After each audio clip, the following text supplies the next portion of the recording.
सच में चल रहा ना? अब ऐसा नहीं कि 1 घंटा चिल्ला ले पता चले कुछ हुआ ही नहीं, चल रहा ना? चलिए, तो हम लोग पढ़ रहे थे लास्ट सिखों के बारे में, ठीक है। हमारा जो टॉपिक था वो क्या था? क्या था? आंग्ल सिख युद्ध। आंग्ल सिख युद्ध। देखिए, हम लोग सिखों के बारे में पढ़े थे, किस प्रकार से सिख जो है वो अंग्रेजों से टकराते हैं, ठीक है। अंग्रेजों की एक नीति चल रही थी भारत में, भारत विजय की नीति, ठीक है। भारत विजय में अंग्रेजों ने किस किस को जीता था? तो अंग्रेजों ने सबसे पहले जीता किसको? तो कर्नाटक वाले क्षेत्र को, कर्नाटक को अपने कब्जे में लिया। कर्नाटक के बाद उसने बंगाल वाले क्षेत्र को अपने कब्जे में लिया। बंगाल के बाद उसने मैसूर वाले क्षेत्र को अपने कब्जे में लिया था। मैसूर के बाद उसने कौन सा क्षेत्र? मराठों का क्षेत्र अपने कब्जे में लिया था। और अंतिम रूप से उसने सिखों का भी क्षेत्र अपने कब्जे में ले लिया, ठीक है। तो ये अंग्रेजों का भारत विजय चल रहा था। इसके बाद, ठीक है, एक आध दो और युद्ध होते हैं। एक युद्ध को आंग्ल नेपाल का युद्ध कहा जाता है, ठीक है। आंग्ल नेपाल युद्ध कहा जाता है। तो ये आंग्ल नेपाल युद्ध भी आपको याद रखना है। 1 पेज का उसमें 2-4 लाइन का दिया गया होगा, जो PDF आपको टेलीग्राम पे दिए हैं, ठीक है। उसमें देखिएगा 1 से 2 पेज, ठीक है, जो PPT का होता है, जिसमें मुश्किल से 5 से 7 लाइन होगा। एक बार उसको पढ़ लीजिएगा, ठीक है। बस डेट इसका याद रख लीजिएगा, और कोई संधि होगा तो वो याद रख लीजिएगा, बात खत्म, उससे ज्यादा नहीं पढ़ने हैं। एक आपको मिलेगा आंग्ल बर्मा युद्ध, ठीक है, आंग्ल बर्मा युद्ध, ठीक है। एक आध पेज के बारे में ये भी होगा। और एक और होगा अंग्रेजों का सिंध विजय, ठीक है। सिंध के क्षेत्र को अंग्रेजों ने किस प्रकार से जीता था, इसके बारे में भी आपको देखने को मिलेगा, ठीक है। तो ये जो हम लोग पढ़ रहे थे सिखों के बारे में, कर्नाटक, बंगाल, मैसूर के बारे में, ये सारी चीजें हम कंप्लीट कर चुके थे, ठीक है। तो हमारा जो आज का टॉपिक होने वाला है वो बहुत ही बेहतरीन सा टॉपिक है, जिसको 1857 की क्रांति से जानते हैं हम लोग, ठीक है। यह एक ऐसा टॉपिक है, ठीक है, जो भारतीय इतिहास में भारत के लोगों के अंदर ऐसा कहा जाता है कि राष्ट्रीयता जगाने का काम करता है, ठीक है। राष्ट्रीयता क्या होता है, ठीक है, देशभक्ति क्या होता है, तो इसके बारे में याद रखेंगे कि देशभक्ति कहने का मतलब है कि जैसे ही आप अपने कंट्री के बारे में, देश के बारे में कुछ भी बातें सुनते होंगे, ठीक है, जैसे कि मान लीजिए कि तिरंगा आपके सामने आया, ठीक है, आप तिरंगे को सलामी दे रहे हो, ठीक है। राष्ट्रगान हमारा जो है, ठीक है, राष्ट्रगान जैसे ही हमारे सामने गाया जाता है, एक अजीब सी सिहरन मतलब पैदा होती है भीतर, ठीक है, प्राउड फील होता है, ठीक है, ऐसा एक सिहरन पैदा होती है देह में। तो इस कंडीशन को हम ये राष्ट्रभक्ति, देशभक्ति कहते हैं, कि हमें फील हो रहा है कि हम इस देश के नागरिक हैं, ठीक है। तो पहली बार लोगों को फील हुआ था कब? तो 1857 की क्रांति के आसपास, ठीक है। अब कुछ लोगों का कहना था कि वो वहां पर, ठीक है, कुछ स्वार्थी राजा के द्वारा चलाया गया था। कुछ लोगों का कहना था कि नहीं, देशभक्तों के द्वारा ये युद्ध किया गया था। तो जो भी मैटर हो, लेकिन पहली बार लोग खुल के अंग्रेजों का विरोध यहीं से करना शुरू कर दिए थे। इससे पहले अंग्रेजों का विरोध खुल के नहीं होता था, ठीक है। तो 1857 की क्रांति जो आज हम पढ़ने वाले हैं, ये क्रांति हमारे लिए मोस्ट इंपोर्टेंट है। क्यों? क्योंकि अगर आपको भारतीय इतिहास को जानना है, ठीक है, अगर आपको भारतीय स्वतंत्रता संग्राम को जानना है, कैसे भारत में स्वतंत्रता संग्राम होता है, भारत को अंग्रेजों के चुंगल से छुड़ाया जाता है, तो वो शुरू कहां से होता है? तो यहीं से होता है। तो इसलिए हमें सबसे पहले 1857 की क्रांति जो है, इसको थोड़े ठीक ठाक से हमें याद रखने होंगे।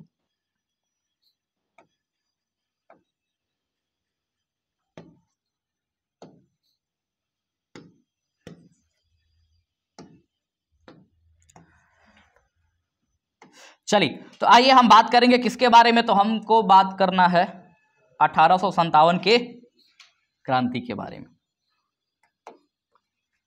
1857 की क्रांति, देखिए 1857 की क्रांति को और भी अलग अलग कई नाम से जाना जाता है, ठीक है। इसको सिपाही विद्रोह भी कहा जाता है। क्या कहा जाता है? हाँ, सिपाही विद्रोह। अब बात है कि इसको सिपाही विद्रोह क्यों कहा जाता है, ठीक है। क्योंकि देखिए 1857 की क्रांति जो है वो सिपाहियों के द्वारा ही शुरू की गई थी, 1857 की क्रांति किसके द्वारा शुरू की गई? सिपाहियों के द्वारा शुरू किया गया। ठीक है, तो हमें इस आंदोलन के बारे में जो पढ़ना है तो हम किस तरीके से इसको पढ़ेंगे, तो देखिए इसका एक माइंड मैपिंग आप लोग कर लीजिएगा कि हमें एक्चुअल में पढ़ना क्या है इसके बारे में। तो अगर हमें 1857 की क्रांति के बारे में पढ़ना है तो सबसे पहले हम जानेंगे कि इसकी बुनियाद क्या था, इसकी शुरुआत क्या थी। ठीक है, मतलब कि शुरुआत होने के पीछे कारण क्या था, इतनी बड़ी आंदोलन हुई तो इस आंदोलन के पीछे की कारण क्या था। ठीक है, तो हम इसकी शुरुआत होने के कारणों पे चर्चा करने वाले हैं, क्यों शुरुआत हुआ। फिर उसके बाद हम जानेंगे कि इस सिपाही विद्रोह में होता क्या क्या है, तो जो भी इसका मुख्य घटना होगा, ठीक है, जो भी इवेंट होगा उसके बारे में हम जानेंगे। ठीक है, जो भी मुख्य घटनाएं होंगी उसके बारे में हम बात करेंगे। ठीक है, जैसे कि आप लोग लक्ष्मीबाई के बारे में सुने होंगे, एक मुख्य घटना थी यहाँ की। ठीक है, नाना साहब के बारे में सुने होंगे, वीर कुंवर सिंह के बारे में सुने होंगे। तो ऐसे करके जो भी पर्सनालिटी है उन सभी पर्सनालिटियों को हम यहाँ डील करने वाले हैं। तो जो भी मुख्य घटनाएं हैं उन सभी मुख्य घटनाओं को हम देखेंगे यहाँ, और फाइनली हम अंतिम रूप से बात करेंगे कि इस युद्ध का आखिर परिणाम क्या होता है। ठीक है, ये जो युद्ध हुआ इस युद्ध का रिजल्ट क्या आता है। ठीक है, तो फाइनली अंतिम रूप से हम किस चीज पे बात करेंगे, तो इसके परिणाम रिजल्ट पे बात करेंगे। ठीक है, क्या कोई दिक्कत? चलिए सबसे पहले हम बात करते हैं कि 1857 की क्रांति जो है ये शुरू कब होती है, मतलब क्यों होती है, इसके पीछे का कारण क्या है। ठीक है, तो इसके पीछे कारण जानने के लिए, 1857 की क्रांति कारण जानने के लिए देखिए इसके 3 कारण होंगे। 1857 की क्रांति जो है इसके कितने कारण? 3 कारण। ठीक है, तीनों को हम डिवाइड कर सकते हैं। एक हम कह सकते हैं कौन सा कारण, ठीक है, तो आप कह लीजिए राजनीतिक कारण। ठीक है, इसका राजनीतिक कारण क्या था। ठीक है, आप कह लीजिए कि 1857 की क्रांति का आर्थिक कारण क्या था। आप कह लीजिए कि 1857 की क्रांति का धार्मिक या सामाजिक कारण क्या था। धार्मिक या सामाजिक कारण क्या था। ठीक है, और फाइनली अंतिम रूप से आप यह भी जान सकते हैं कि इसका तत्कालिक कारण क्या था। ठीक है, अब आइए एक एक करके हम इसके बारे में बात करने वाले हैं कि इस चीज का कारण क्या था।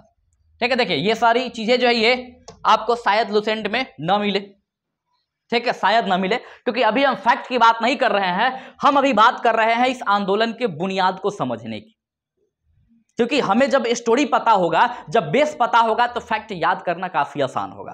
तो जैसे ही हम लोग फैक्ट पे आएंगे सारी चीजें आपको वहां लुसेंट पे मिलना शुरू हो जाएगा। ठीक है, तो बस 5-10 मिनट आप इस कहानी को समझ लीजिए। जैसे ही आप कहानी को समझेंगे सारी चीजें आपको क्लियर होता चला जाएगा। ठीक है, बस एक आपको कोशिश करना है कि हम इसको एक कहानी के रूप में पढ़ें, क्योंकि कहानी एक लंबे समय तक हमें याद रहती है। ठीक है, अब आइए राजनीतिक कारण के पीछे हम सबसे पहले जाते हैं कि राजनीतिक कारण क्या था। ठीक है, ये क्रांति क्यों हुआ, जबकि आपको पता है कि अंग्रेज जो है वो बहुत पहले से ही 1748-46 के आसपास ही वो कर्नाटक युद्ध शुरू कर दिए थे। भारत की एक महत्वपूर्ण हिस्सा जिसको हम बंगाल के नाम से जानते हैं, इस बंगाल को उन लोगों ने ठीक है 1757 में ही हथिया लिया था। तो लगभग 100 साल पहले से वो शासन कर रहे हैं। तो 100 साल तक किसी के दिमाग में ये बात क्यों नहीं आया कि अंग्रेजों को भगाना है, और अचानक 1857 क्रांति में उनके दिमाग में ऐसा क्या हो गया और उनके साथ ऐसी क्या घटना हुआ कि उनको लगा कि नहीं अंग्रेजों को यहां से भगा देनी। ऐसा क्या हुआ उनके साथ। ठीक है, तो उसी के बारे में हमें जानना है। राजनीतिक कारण में याद रखिएगा कि अंग्रेजों के 2-3 गवर्नर जनरल आए थे। ठीक है, जिसमें एक व्यक्ति का नाम था रॉबर्ट क्लाइव। रॉबर्ट क्लाइव, कोई एक आदमी जल्दी से बता दीजिए कि रॉबर्ट क्लाइव से संबंधित क्या हम लोग कुछ घटना पढ़े हैं जो बहुत इंपॉर्टेंट रहा हो। बंगाल में पढ़े थे, क्या पढ़े थे। ठीक है, बंगाल से संबंधित है, क्या पढ़े थे। पढ़े थे प्रथम विश्व युद्ध। अच्छा, बंगाल का प्रथम गवर्नर। ठीक है, कोई दिक्कत नहीं है। ठीक है, इसकी देखिए ठीक है पहला गवर्नर था ये। इसके राजनीतिक कारण पे अगर हम चर्चा करें, ठीक है, तो इसने एक पॉलिसी लाया था, और वो पॉलिसी जो था वो काफी ज्यादा क्या था, वो थोड़ा ठीक से बोलिए ना ताकि सुनाई दे। नहीं पता है तो क्या हो गया, गलत बोल दीजिएगा तो फिर वही बात, हम कौन सा यहाँ पर तोप लेके खड़े हैं कि बस गलत बोले कि आप सीधे उड़ा दिए आपको। हो जाएगा गलत तो हो जाए, कम से कम बोलना तो सीख जाइएगा। चलिए, रॉबर्ट क्लाइव के द्वारा याद रखिएगा कि एक व्यवस्था लाई गई थी जिसको द्वैध शासन प्रणाली कहा गया है। क्या कहा गया है?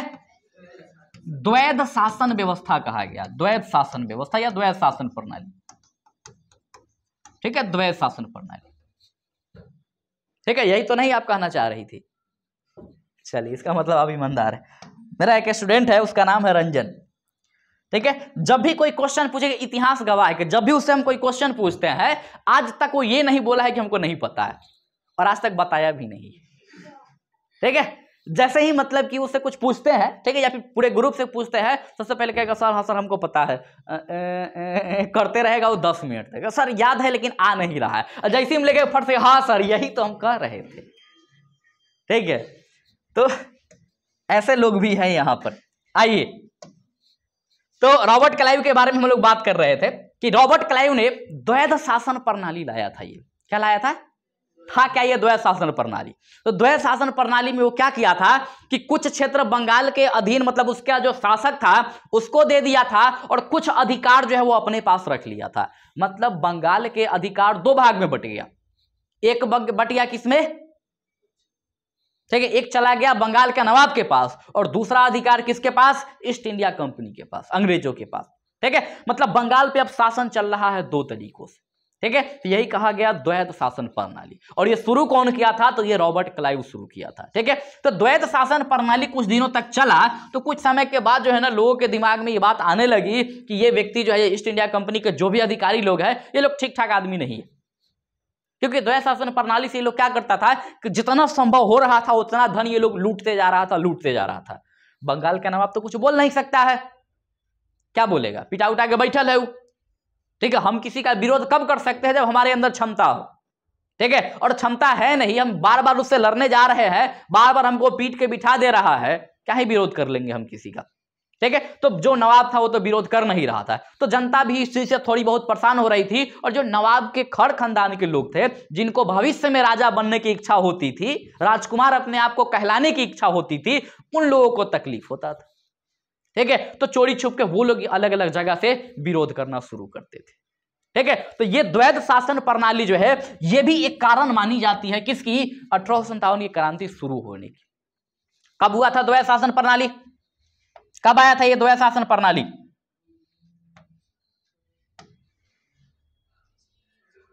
तो सारा आप लोग एकदम चाट पोच के बराबर कर दिए हैं क्या? गलत बात है ये सब। ठीक है, याद रखेंगे 1765 में हुआ था ये। क्या आया था ये? क्या? द्वैध शासन प्रणाली। किसके द्वारा? रॉबर्ट क्लाइव के द्वारा। ठीक है, और इसको द्वैध शासन प्रणाली को लाया ये था और समाप्त कर दिया था हेस्टिंग्स ने। ठीक है, हाँ, वॉरेन हेस्टिंग्स जो आया था उस व्यक्ति ने द्वैध शासन प्रणाली को समाप्त कर दिया था। ठीक है, इसको समाप्त कर दिया था। फिलहाल हमें याद रखना है कि ये जो है ये एक कारण बनती है किस चीज की? तो 1857 की क्रांति की पनपने की। ठीक है, अब आइए, उसके बाद क्या होता है कि एक और व्यक्ति आता है जिसका नाम रहता है वेलेस्ली। क्या नाम था उसका? वेलेस्ली।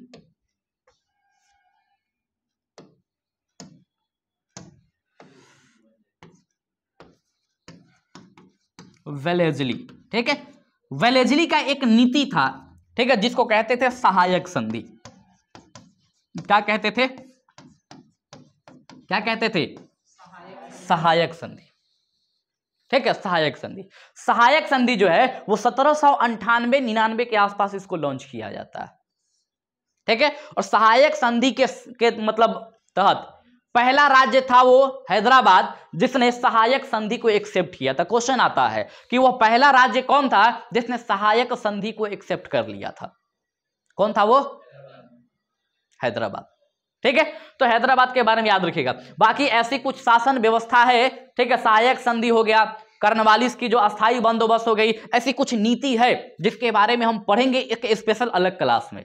क्योंकि यहाँ सहायक संधि, ठीक है, जैसे वेलेस्ली हो गया, क्लाइव हो गया, एक है कर्नवालिस और एक है डलहौजी, ये 3-4 ऐसे लोग हैं जहां से डेफिनेटली एग्जाम में क्वेश्चन आता है। और अभी का जो समय देखा जा रहा है, अब कोई भी एग्जाम दे लीजिए, एक आध क्वेश्चन यहां से टपकबे करेगा। जैसे जमींदारी व्यवस्था, रैयतवाड़ी व्यवस्था, महालवाड़ी व्यवस्था। तो ये कुछ ऐसी व्यवस्था है जिस व्यवस्था से क्वेश्चन आते हैं। ठीक है, तो फिलहाल हम देखेंगे कि व्यवस्था है क्या, और इसके बारे में पूरी जानकारी हम अपने अगले क्लास में, ठीक है, फिर कभी देखेंगे जब उस टॉपिक में हम आएंगे, उस चैप्टर में आएंगे। ठीक है, फिलहाल हमको क्या पढ़ना है, तो हम चैप्टर यहां पढ़ रहे हैं क्या, 1857 की क्रांति का।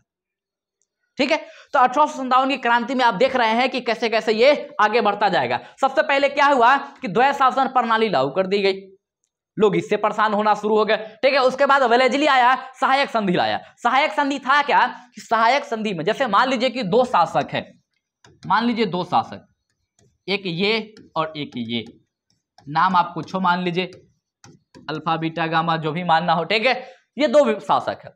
अंग्रेज क्या करते थे, अंग्रेज आए हैं तो उनको जीतना दोनों को है, क्योंकि अंग्रेज मैक्सिमम के तरफ जा रहे हैं। ठीक है, अब अंग्रेज आया, देखा कि इस दोनों को हमें हराना है, हराए कैसे, ठीक है, पहले ही दोनों को लड़वाया। ठीक है, किसी एक को बुलाया और उसको मन भर चढ़ा दिया कि तुम्हारा पड़ोसी ठीक नहीं है।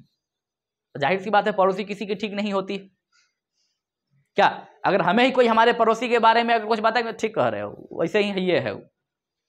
ठीक है, तो चढ़ाया कस के कि ये पड़ोसी तुम्हारा ठीक नहीं है। अब मान लीजिए कि व्यक्ति अगर कमजोर है, ठीक है, तो क्या करेगा, ये बोलेगा उस अंग्रेज अधिकारी को कि हमारे पास उतनी क्षमता नहीं है कि हम उसको पीट सके। अंग्रेज बोला काहे डराते हो, तुम्हारा भाई है ना तुम्हारे साथ। ठीक है, अब इसको क्या करेगा, ठीक है, आधुनिक हथियार देगा और अपनी सेना देगा, बोलेगा चलो हम तुमको बचाएंगे। ठीक है, हम क्या करेंगे कि तुमको सेना देंगे, पैसा देंगे, तुम युद्ध करो। ठीक है, और इस कंडीशन में क्या होता था कि अंग्रेज अपनी सारी की सारी सेना इस राजा के पास रख देता था, और बदले में राजा क्या करता था कि इसे सारे सैनिकों का सैलरी देता था और उसके खान पान की व्यवस्था करता था।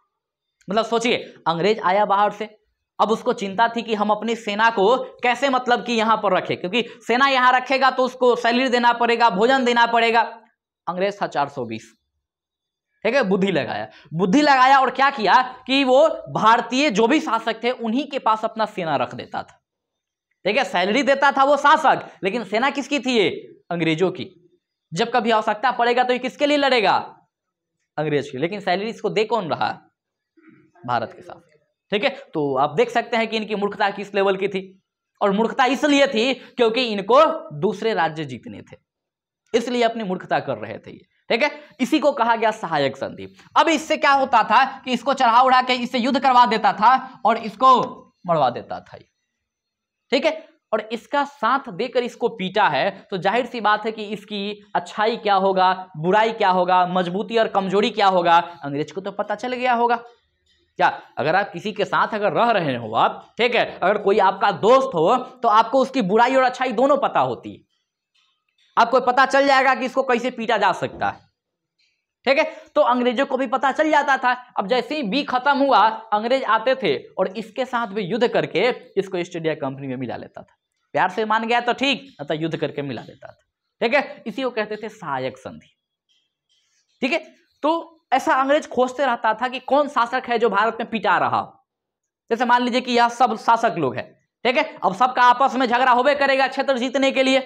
अब इसमें से कोई एक शासक बढ़िया से पिटा गया, अंग्रेज फट से चला जाएगा उसके पास कि तुमको मारा है, चलो आओ तुम हमारे साथ सहायक संधि करो, हम तुमको बचाएंगे।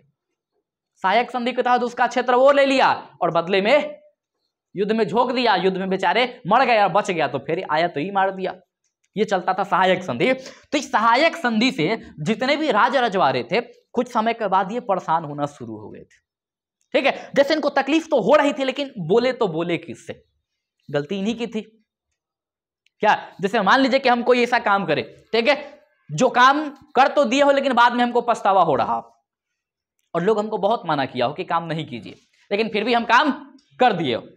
अब इस कंडीशन में क्या हो रहा है, हमको पछतावा तो हो रहा है कि नहीं करना चाहिए था हमको ये काम, लेकिन फिर भी हम कर दिए। तो जब लोग हमको मना किए हुआ था फिर भी वो काम हम कर दिए, तो हम जाके मना किसको करेंगे, मतलब किससे हम वो शेयर करेंगे, किससे हम अपना तकलीफ भी नहीं बता सकते हैं। वही था यहां पर किसके साथ, ठीक है, जो भी मतलब शासक था भारत में उसके साथ यही समस्या थी।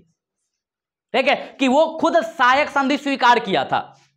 ठीक है, तो न उसको छुपाने में बन रहा था न किसी को बताने में बन रहा था, भीतर भीतर घुट घुट के वो मर रहा था।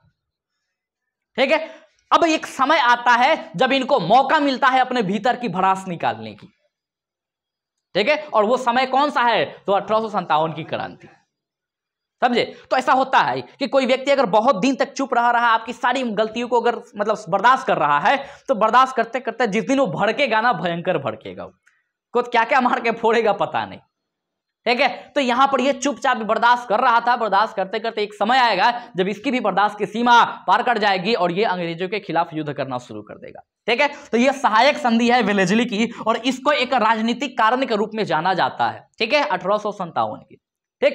अब आइए, उसके बाद और भी इसके राजनीतिक कारण थे क्या? तो कर्नवालिस का एक व्यवस्था था, इसको कहते थे क्या कहते थे? अस्थाई बंदोबस्त।